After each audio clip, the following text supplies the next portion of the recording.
चलिए, तो boys and girls देखिए, ये हम लोग का दूसरा क्लास है, सेकंड क्लास है टैक्सेशन का। पहला चैप्टर का सेकंड क्लास है। पहला चैप्टर का बहुत सारा कॉन्सेप्ट आपको हम उस दिन पढ़ा दिए थे और लिखवा दिए थे। अब उसके आगे का टॉपिक हम लोग आज अपना बुक से स्टार्ट करें। बुक हम लोग का रेडी हो चुका है, बात समझिए। इसका फाइनल पीडीएफ आपको अभी ग्रुप में भेजे नहीं है, भेज देंगे।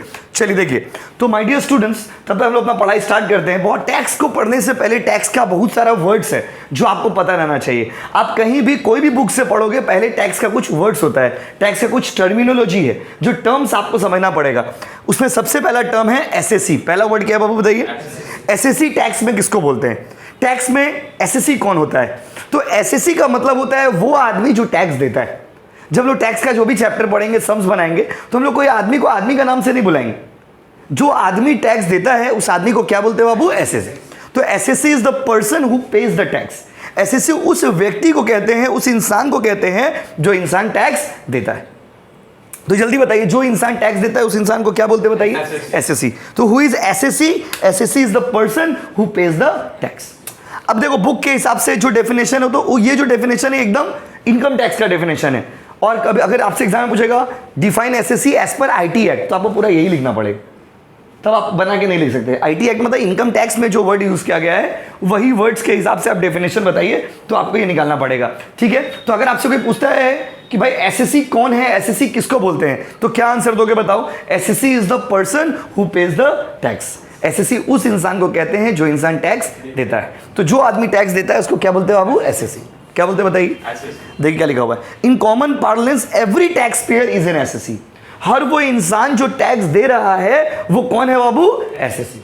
तो आपसे अगर कोई पूछता है एसएससी किसको बोलते हैं, तो एसएससी हर उस इंसान को कहते हैं जो क्या करता है बताइए? तो जो टैक्स देता है। तो जो भी इंसान टैक्स देता है उसको हम लोग क्या बोलते हैं बाबू? एसएससी। ऐसे कर करके धीरे धीरे आप टैक्स का लैंग्वेज समझ जाइएगा।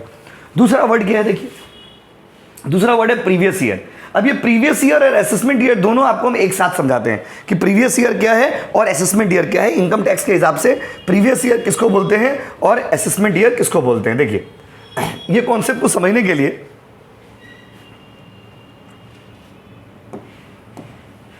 देखिए, सबसे पहले आपको समझना होगा ईयर मतलब क्या होता है।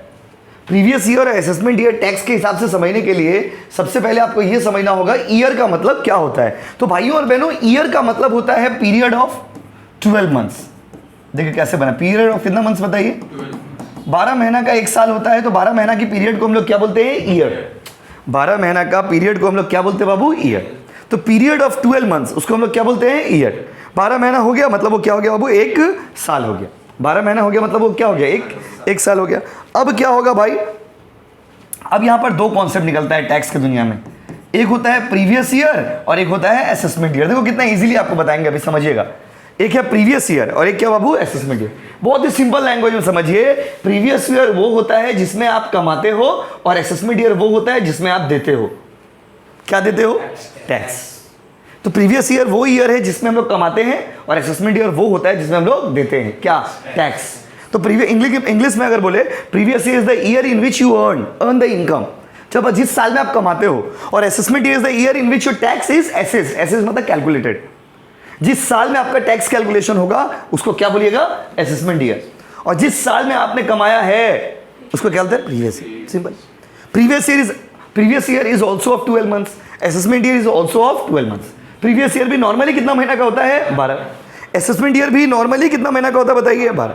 तो ये दोनों नॉर्मली कितना महीना का होता है बताइए? 12 महीना का होता है। और इसी बात पे जल्दी से बोलिए, ईयर दो वर्ड, एक तो प्रीवियस ईयर, एक तो क्या बाबू? Assessment year. तो बताइए प्रीवियस ईयर कितना महीना का होगा? ऐसे नॉर्मली कितना महीना का होगा? 12। असेसमेंट ईयर भी नॉर्मली कितना महीना का? 12 महीना का होगा। जिस साल में कमाते हैं उसको क्या बोलते हैं और जिस साल में देते हो? Assessment year. नाउ इससे भी इंटरेस्टिंग बात यह है कि प्रीवियस ईयर हो चाहे असेसमेंट ईयर हो, इनकम टैक्स में ईयर स्टार्ट कब से होता है? 1 अप्रैल of this year and ends on 31 March of next year. याद रखिएगा, चाहे वो प्रीवियस ईयर हो चाहे वो असेसमेंट ईयर हो, इनकम टैक्स में साल शुरू कब से होता है? 1 अप्रैल ऑफ दिस ईयर। मतलब जैसे हम लोग बात कर रहे हैं, मान लीजिए हम लोग बात कर रहे हैं 16-17 की, तो साल शुरू कब से होगा? 1 अप्रैल 2016 में और खत्म कब होगा? 31 मार्च 2017। सपोज आप बात कर रहे हो 17-18, इनकम टैक्स में साल ऐसे बोलते हैं। 17-18 मतलब क्या हो गया? 1 अप्रैल, सुनना है, सिर्फ बोलना नहीं है। 1 अप्रैल 2017 में शुरू होगा, 31 मार्च 2018 में खत्म। अगर हम कहते हैं 18-19, कॉन्सेप्ट समझना होगा, ये सब नहीं समझोगे तो सम समझ नहीं आए। सम तो मतलब बेसिक कॉन्सेप्ट ये सब जरूरी है।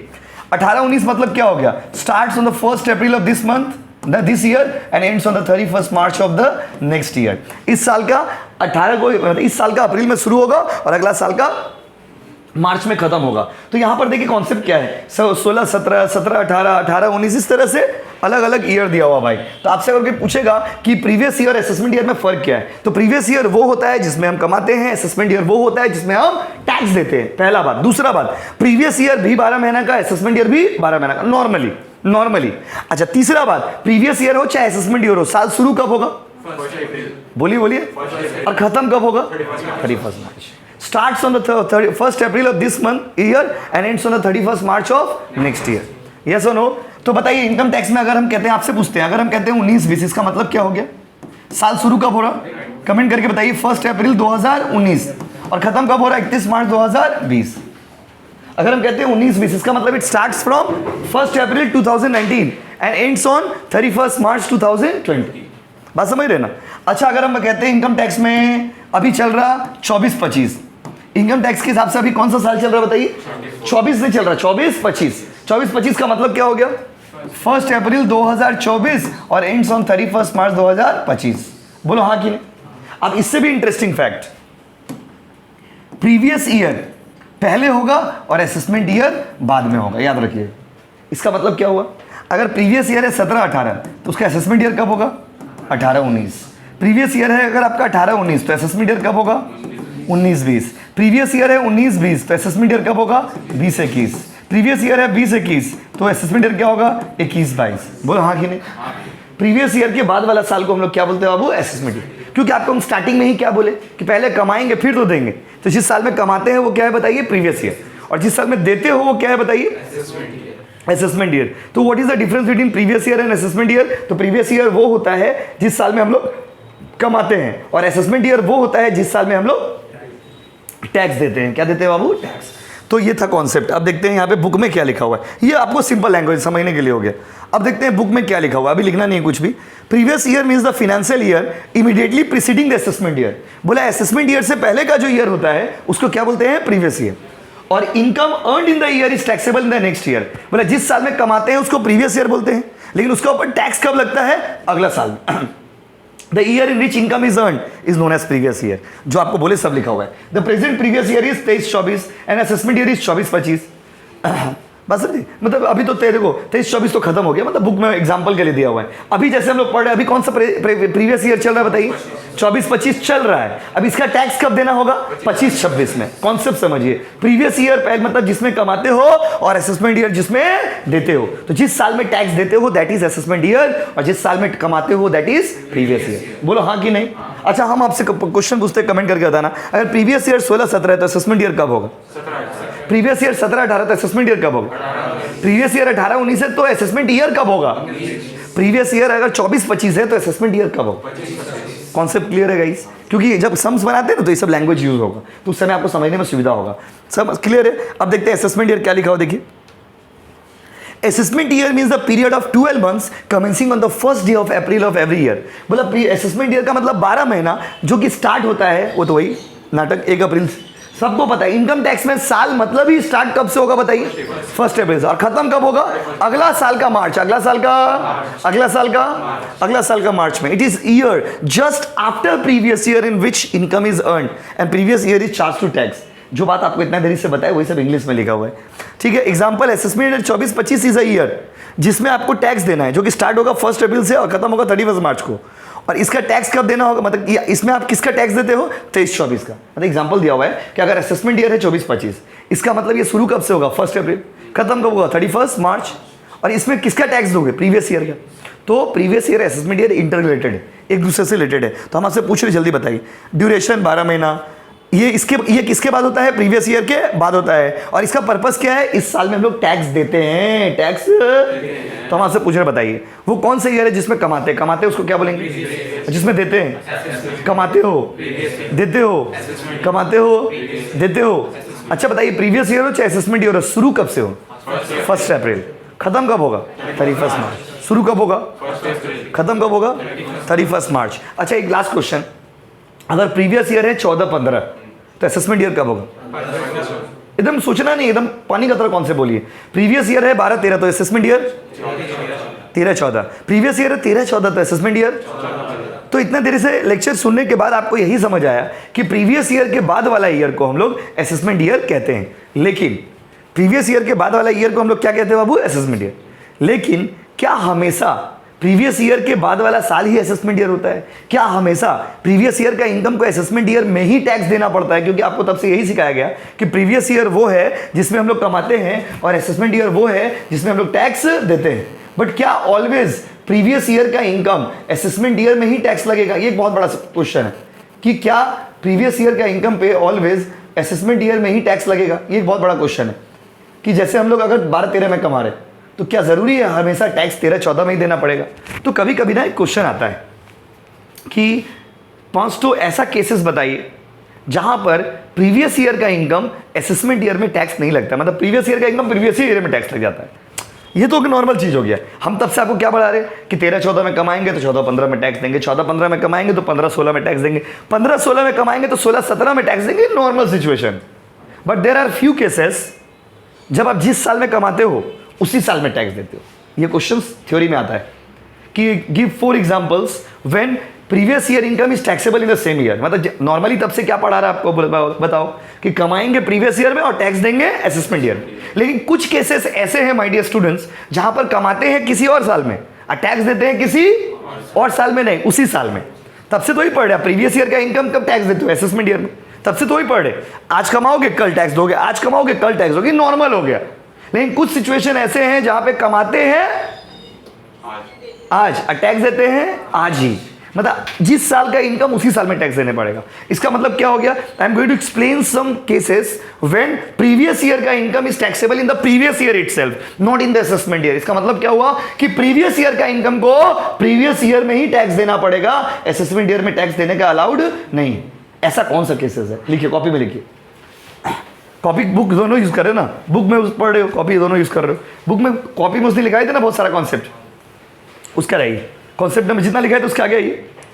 हर चीज किताब में तो नहीं हो सकता ना, वो ज्ञान को किताब में नहीं समेट सकते आप। आ जाओ भाई, हेडिंग दीजिए, लिखिए हेडिंग दीजिए, income chargeable to tax, income chargeable to tax, income chargeable to tax in, income chargeable to tax in previous year.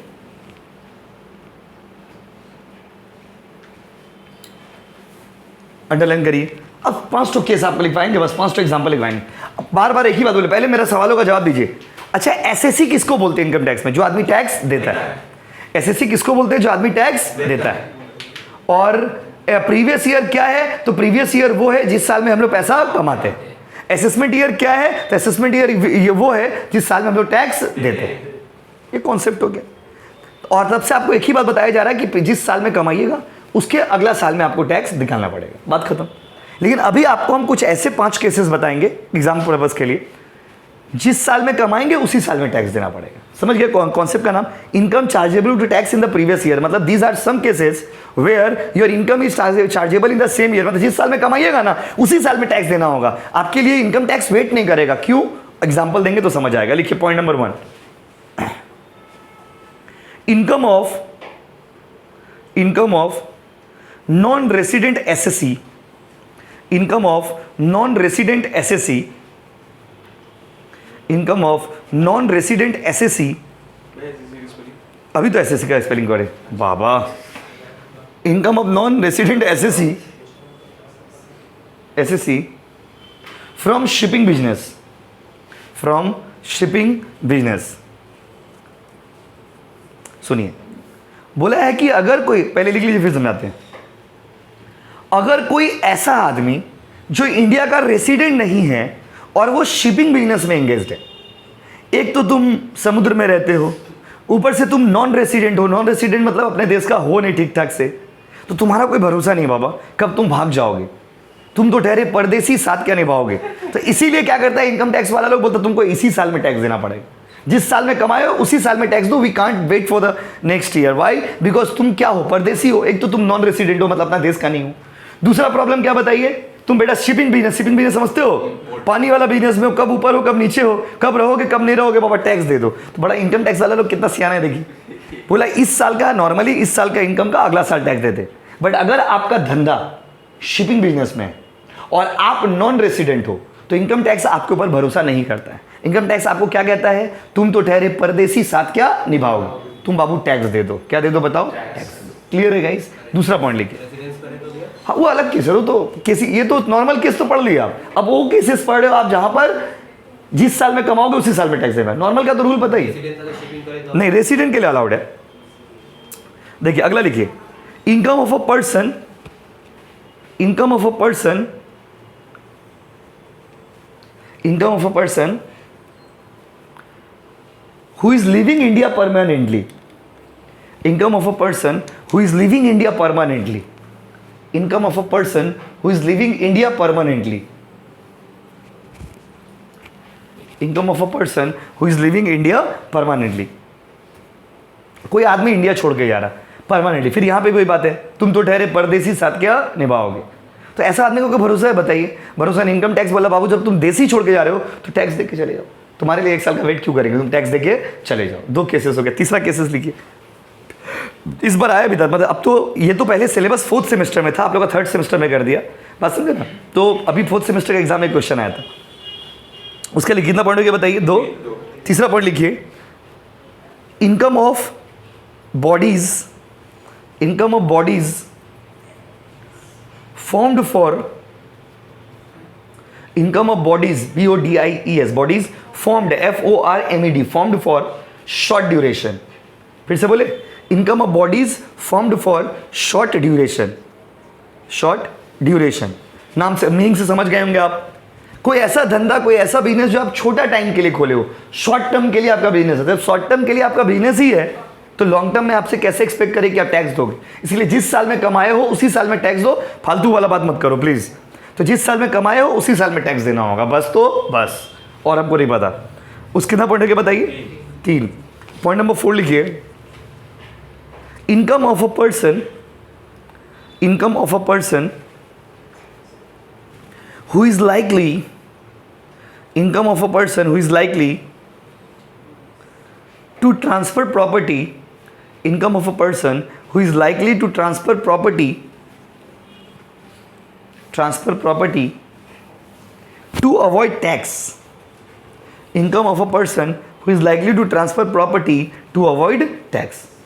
बहुत सारा आदमी है ना टैक्स बचाने के लिए प्रॉपर्टी ट्रांसफर कर देता है। तो इनकम टैक्स वाला बोला कि अगर आप प्रॉपर्टी ट्रांसफर कर रहे हो टैक्स को बचाने के लिए तो आपको प्रीवियस ईयर में ही टैक्स देना पड़ेगा, आपके लिए असेसमेंट ईयर तक का इंतजार हम लोग नहीं कर सकते हैं। कितना पॉइंट हो गया बताइए, 4। एंड द लास्ट पॉइंट लिखिए, income of discontinued business, income of discontinued business, income of discontinued business, income of discontinued business। आ जाओ भाई, देखिए ध्यान से सुनिएगा।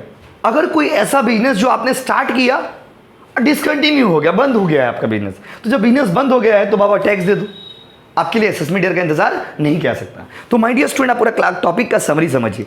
आपको मैंने क्या पढ़ाया कि भाई जिस साल में कमाते हैं वो प्रीवियस ईयर है, जिस साल में टैक्स देते हैं वो असेसमेंट ईयर है। और आपको नॉर्मली यही पढ़ाया गया कि प्रीवियस ईयर का इनकम का टैक्स कब लगेगा, असेसमेंट ईयर में। But there are some cases when previous year का income is taxable in the previous year itself, and what are these cases? ये सारे वो केसेस है जहां पर previous year का income previous year में ही टैक्स लगेगा। तब से आपको क्या पढ़ाया गया कि कमाओगे इस साल टैक्स दोगे अगला साल। लेकिन कुछ केसेस ऐसे हैं जहां पे जिस साल में कमाते हैं उसी साल में टैक्स देते हैं।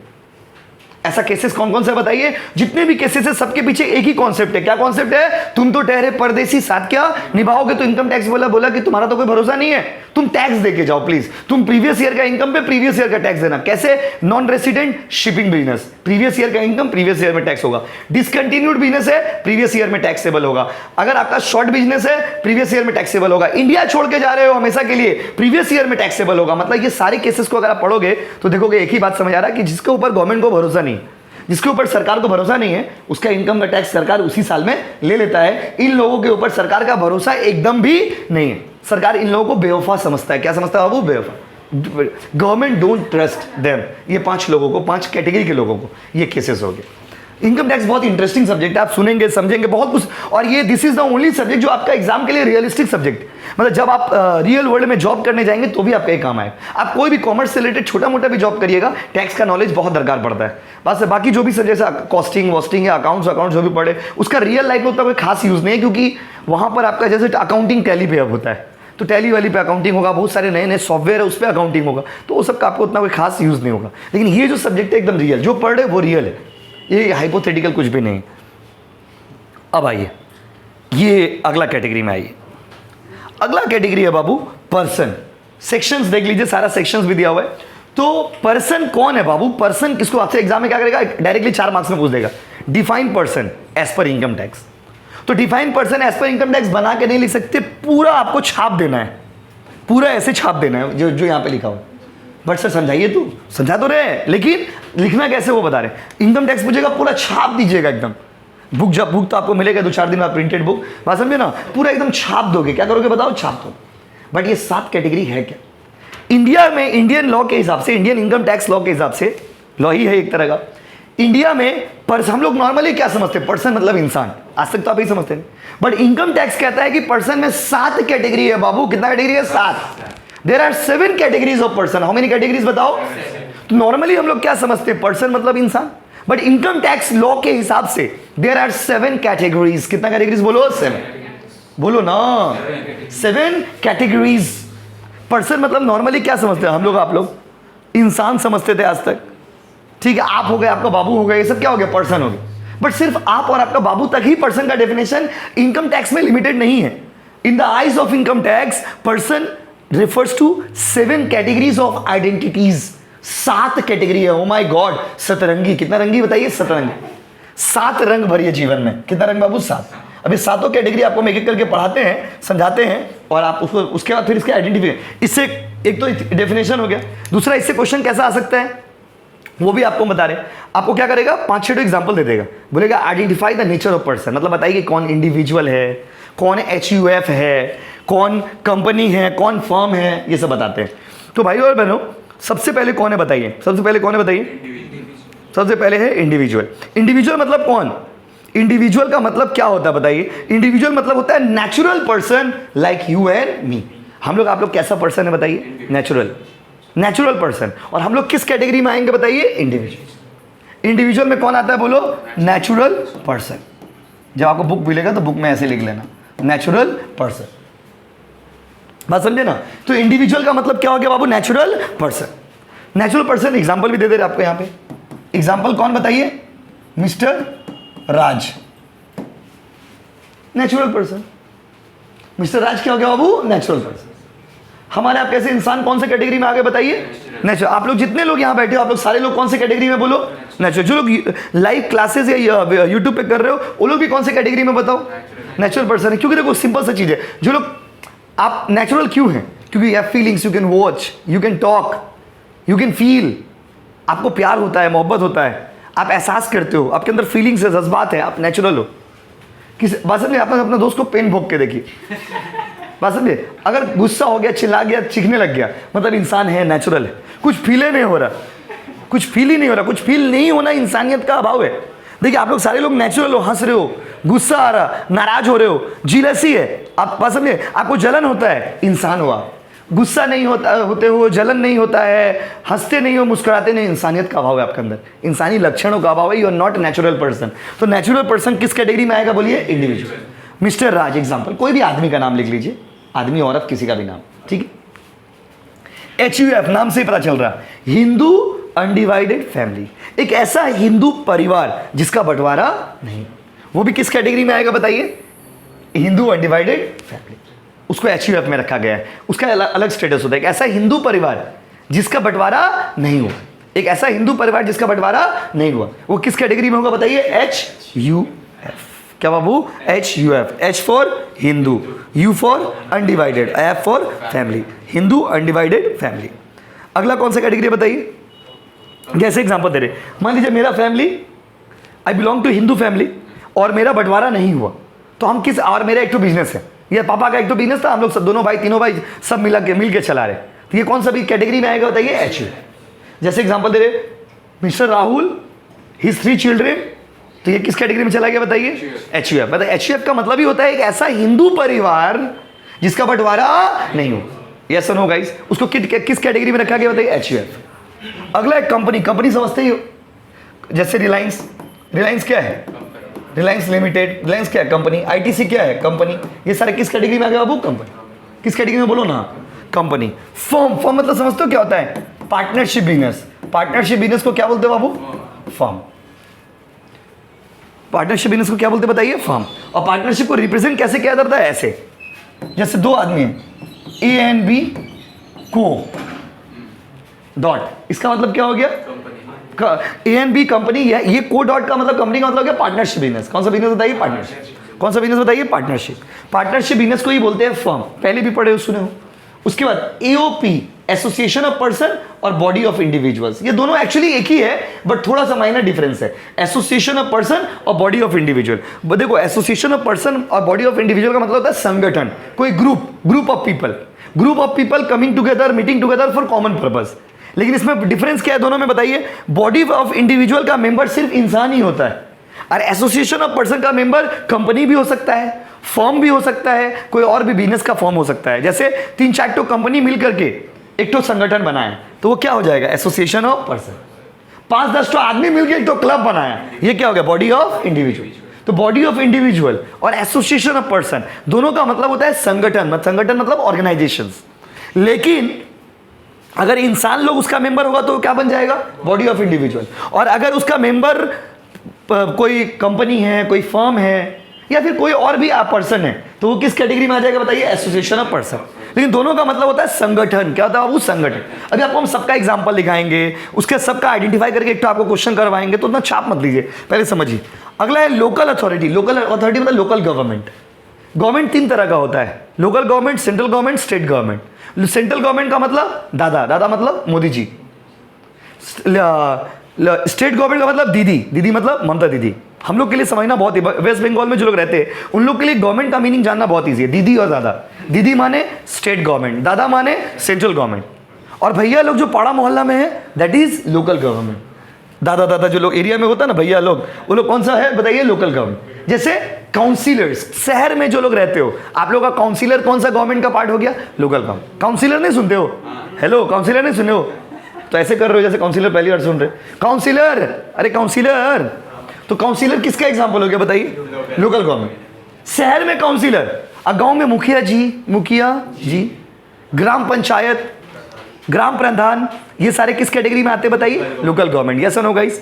KMC, कोलकाता म्युनिसिपल कॉर्पोरेशन, किसका एग्जांपल है? कोलकाता को देखिए, इंटरेस्टिंग बात है, कोलकाता को कौन चला रहा? तो KMC चला रहा। कोलकाता में जो भी चीज होता है वो KMC के ऑर्डर से ही होता है। Kolkata municipal corporation. Howrah municipal corporation. देखिए अब आप सोचोगे कि सर म्युनिसिपलिटी में और ग्राम पंचायत में डिफरेंस क्या? आपको इंटरेस्टिंग बात बताते हैं। शहर में ना म्युनिसिपलिटी होता है, शहर में क्या होता है? वो म्युनिसिपलिटी, जहां भी शहर है ना वहां पे म्युनिसिपलिटी होता है, और जहां गांव है वहां पे ग्राम पंचायत होता है। एकदम सिंपल डिफरेंस। कोलकाता शहर है इसीलिए KMC, हावड़ा शहर है इसीलिए HMC, हावड़ा म्युनिसिपल कॉर्पोरेशन। बात समझे? लेकिन बहुत दूर में चले जाइए तो ग्राम पंचायत मिलेगा, ग्राम प्रधान मिलेगा। तो these are the examples of local government. Yes और नो गाइस? अगला है artificial juridical person not falling within any of the preceding sub clauses. Last category में आप देखो, लास्ट कैटेगरी मतलब कचड़ा का डब्बा। कचड़ा का डब्बा मतलब जो इन 7-6 कैटेगरी में नहीं आता वो सब कहाँ आता है? Artificial juridical person. Artificial juridical person में कुछ यूनिक एग्जांपल है, कुछ ऐसे ऑर्गेनाइजेशंस जिसको लॉ के द्वारा बनाया गया, लॉ के द्वारा सेटअप किया गया है, लेकिन वो ऊपर वाले कैटेगरी में नहीं आते। कुछ ऐसे ऑर्गेनाइजेशंस जो लॉ के द्वारा सेटअप है, लॉ सेटअप किया उसको, लॉ बनाया है उसको, लेकिन वो 6 कैटेगरी में नहीं, जैसे कि मंदिर, मस्जिद, गुरुद्वारा, चर्च, यूनिवर्सिटी, ये सब किस कैटेगरी में बाबू? Artificial juridical person. एग्जाम में पूछेगा कैलकाटा यूनिवर्सिटी किस कैटेगरी में, बताइए? Artificial juridical person. हर साल ऐसा क्वेश्चन देगा, 4-5 एग्जाम्पल दे देगा, आपको आइडेंटिफाई करना रहेगा। समझ रहे हो ना? तो हम आपसे अभी एग्जाम्पल लिखाते हैं और आप आइडेंटिफाई पहले खुद करो, फिर हम कराएंगे। चलिए लिखिए क्वेश्चन, जितना भी अपना नोट्स तो अपना हिसाब से बनाइए। लिखिए identify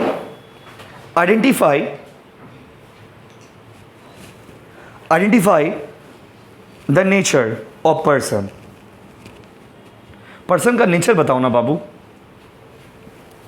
identify the nature of person. चलिए बोले, एग्जाम्पल बोले। चलिए लिखिए,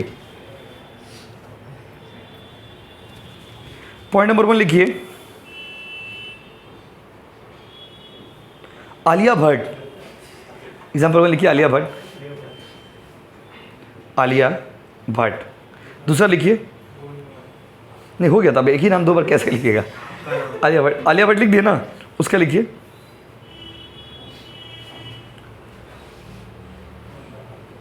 क्या लिखो? पहला एग्जांपल बताओ, आलिया भट्ट। उसका लिखिए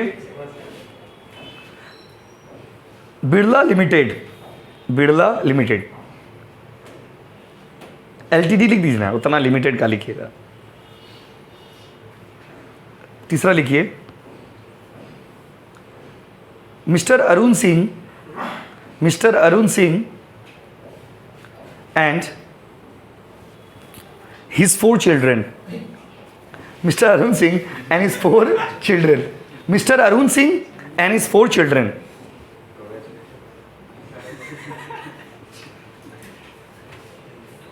उसका लिखिए, लिखिए Roy Sen and company. Roy Sen and company, and company मतलब ऐसे, रॉय सेन एंड कंपनी, ऐसे वाला कंपनी। हाँ, Roy Sen and CO dot वाला कंपनी, ठीक है? उसका लिखिए, हाँ, all India bank union. All India bank union.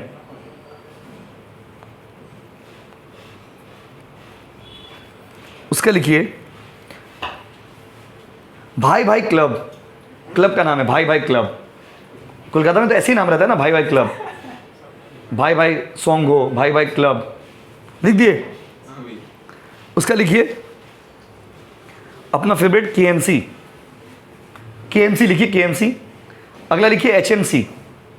KMC मतलब कोलकाता म्युनिसिपल कॉर्पोरेशन और HMC मतलब हावड़ा म्युनिसिपल कॉर्पोरेशन। उसका लिखिए bar council of India. Bar council of India, lawyer लोग का जो संगठन है ना, उसको बार काउंसिल कहते हैं। Bar council of India. उसका लिखिए कैलकाटा यूनिवर्सिटी। कैलकाटा यूनिवर्सिटी, जैसा आपको अच्छा लगे, आपने मत लिखिए, आपका मर्जी। कैलकाटा यूनिवर्सिटी। उसके बाद लिखिए, उसका लिखिए कालीघाट टेम्पल। कालीघाट टेम्पल। चलिए इतना आइडेंटिफाई करके आपका पूरा कॉन्सेप्ट क्लियर रहेगा, कौन किस कैटेगरी में आएगा। चलिए साथ में करते हैं बाबू। चलिए एक एक करके लाइन बाय लाइन करते हैं। पहला क्या है? पहला नाम है, इसीलिए क्या होगा? इंडिविजुअल। पहला क्या होगा बोलिए? इंडिविजुअल। इसीलिए क्या लिखेंगे बाबू? नाम। लिखिए। पेन नहीं लाए हो क्या? क्या आप बोलिए? एक तो पेन लेके नहीं आ रहे सुबह सुबह। देखिए तो पहला क्या बाबू? पहला क्या होगा? इंडिविजुअल। क्यों होगा इंडिविजुअल बताइए? क्योंकि इंसान का नाम है भाई। किसका नाम है? इंसान। लिख दीजिए, लिख दिया ना, इंडिविजुअल। दूसरा क्या होगा? आप लोग बोलो, ट्राई करो।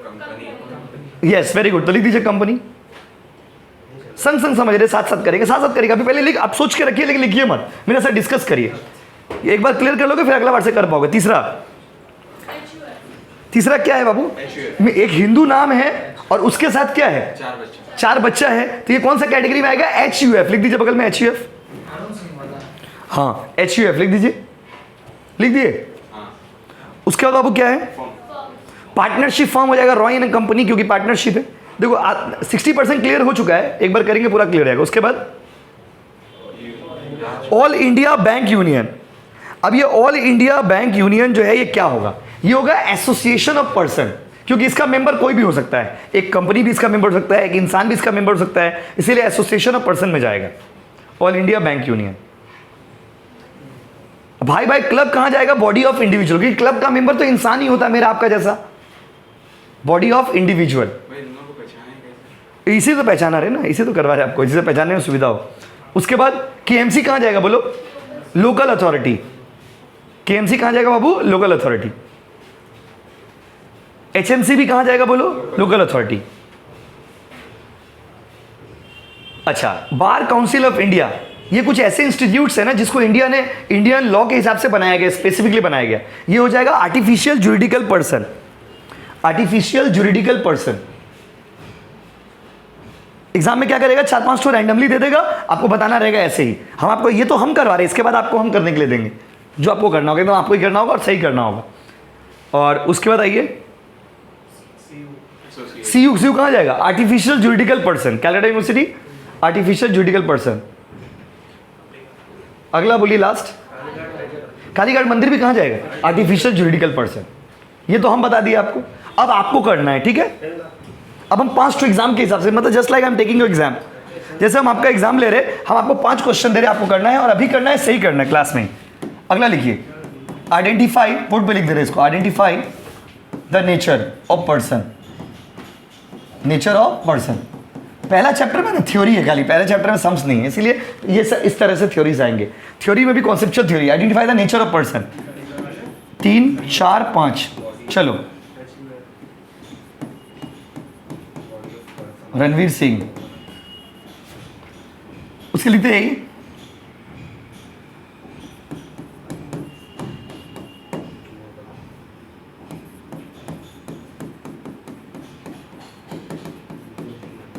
अपना मन में रखिए, आपको बोलना नहीं है। अच्छा बता रहे हो जो छूट गया वाला, ठीक है। उसका लिखिए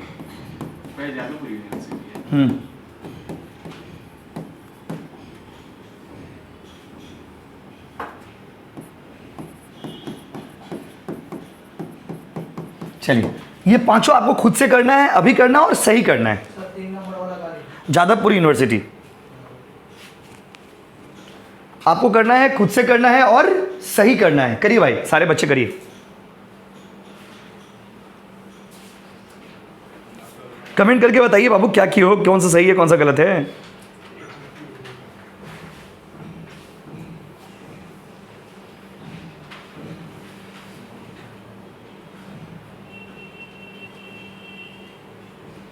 बाबू आप लॉगिन नहीं किए हो, जीके जे बोल के ऐप है वो लॉगिन करिए ना।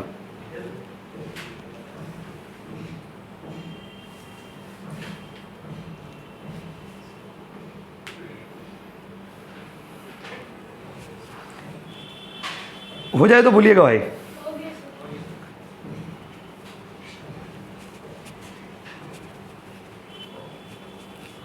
हो गया सबका?